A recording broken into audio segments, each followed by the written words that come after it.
I don't know whether this is going to be any help to anybody, but for anybody, if you're like me and you don't like going to the doctors or to the nurses and you're needing help for autism, I bought this book like a year or 2 years ago, might be a bit longer, and I completely forgot about it till I looked on my bookshelf last night and I found it.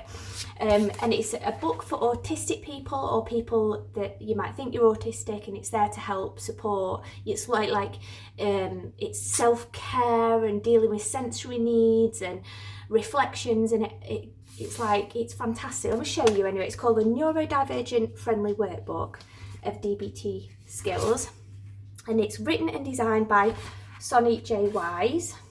I love the feel of it. As you know, autistic people, we like sensory things. We like nice feely textures. Certain textures can make us gag. We hate certain things. Other things we go for, we like. And this just feels really nice. It's like a soft, velvety feel. It's a really nice book. And it's fantastic. So let me show you all the different sections here that the book contains. So section 1, everyday well-being, section 2, mindfulness, section 3, distress tolerance, section 4, emotional regulation, section 5, managing sensory needs. And then it's really, really good. So this is what the sections look like, and it's got areas for you to doodle or for you to write down your thoughts or reflections. So it reminds you about like taking care of like your medications and stuff like that. Regular self-care, what do you do for physical self-care, for emotional self-care, social and sensory self-care.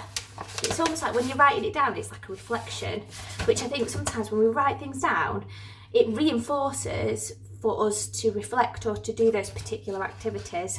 And then this is I like this section here. So it says, a guide to my needs. So I need your help when, and then you can write down like, I need your help if I'm struggling with a task or I have a meltdown or whatever, and I'll ask your help by, because you know a lot of autistic people, we won't just say I need your help. We might have to show you something written down, or there might be clues when we need help from you. You can help me by, and it just gives the other person an idea how they can support you. And I would like to hear, so like if you're going through a meltdown, instead of somebody saying calm down or settle down or stop it, I would like to hear reassurance, it's okay, I'm here to support you, all that sort of stuff. And it tells you here about different activities like sleeping, and a lot of autistic people, we like to sleep because it helps to recharge our emotional batteries.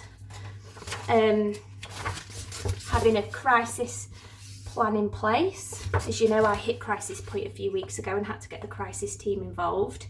But this gives you and other people an idea, like when are you about to hit crisis point, and how other people, doctors, nurses, friends, family can support you when you're having a crisis point. Hopefully so it doesn't get to the crisis team like it did with me. Creating a sensory safe space, things that you can do, just like low lighting, all that sort of stuff. Affirmations for neurodivergent folk, for autistic folk, things like it's okay if most strategies and tools that were designed for me and by neurotypical people don't help me. My brain works exactly the same way it was designed to, and I deserve to find ways to support my brain.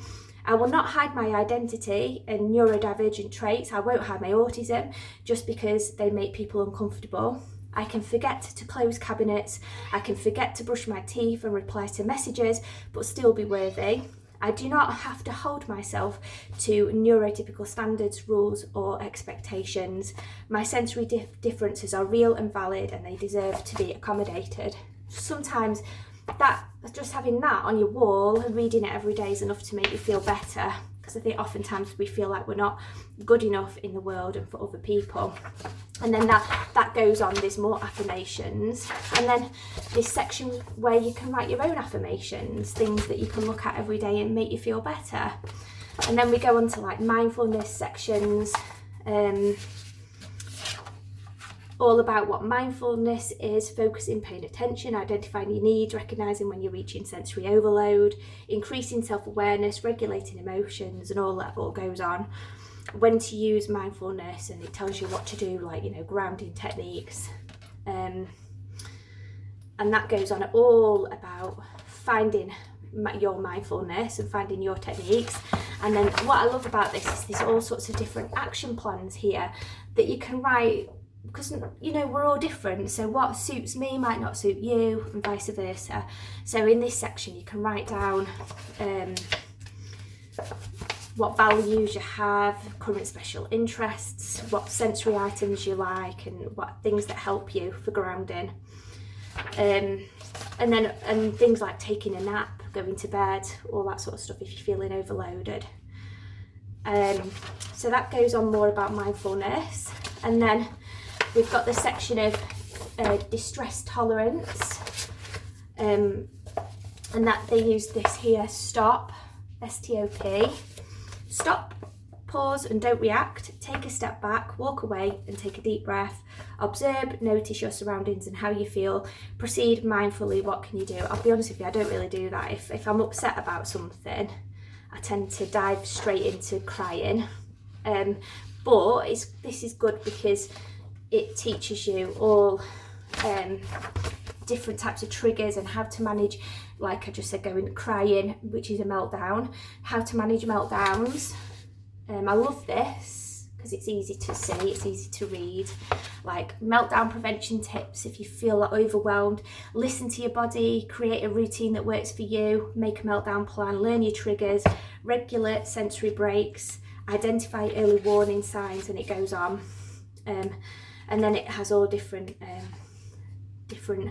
areas that, like improving your environment, list of stimming, which is something that we do to self-soothe. My stim is twirling my hair. I'm all constantly twirling my hair, and that could be all sorts of different things here. So it's identify your stims, identifying your special interests, emotional regulation, and this tells you about things like alexithymia, probably said that wrong, I'm sorry, but this means sometimes autistic people are unable to identify how we're thinking or feeling, how we're responding to painful stimulus and all that sort of stuff, and trying to understand when we're in pain and things like that. Trying to describe other sections here, describing your emotions, that can be something that's really difficult for us, so we're able to have a safe space to write down how we're feeling at that particular moment, or even drawing how we're feeling. Sometimes we can't write down a word, we have to draw things, and that goes on then about more emotional regulation. And then the next section, managing sensory needs, which is the last section. Listen to the cat. She's got the zoomies. Examples of hypersensitivity: visual, bright lights, that sort of stuff, smells, muck spreading, it stinks, sound, sensitive to background noises, certain tastes and textures, proprioception, that's where your body is in space and time, that's movement, touch, vestibular, like car motion sickness, that means, interoception, and that is like easily overwhelmed by internal sensations, like anxiety, or I don't know, period pains, would they come under one? Maybe so.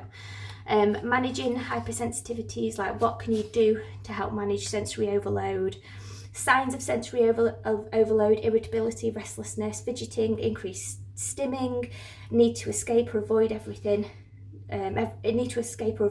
everything's moving too fast, difficulty focusing, feeling wound up, headaches, freeze response, feeling instantly exhausted. And then again, it lets you map out your sensory profile and things that trigger you, things that make you feel better, and things that you can do to build your sensory toolkit that you can come back to if you're feeling overwhelmed. It's a really good book, because I think it lets you write things down. It lets you write how you're thinking and feeling, and then you can come back to it when you need it as reassurance. You can let other friends and family take it so they know how to help you if you're feeling overwhelmed or you're having a meltdown or whatever. And also you can come back to it and you can reflect on it and see whether it's helped. Really, really good book. Can't remember how much it was, you know. There's no price on here. I got it on Amazon.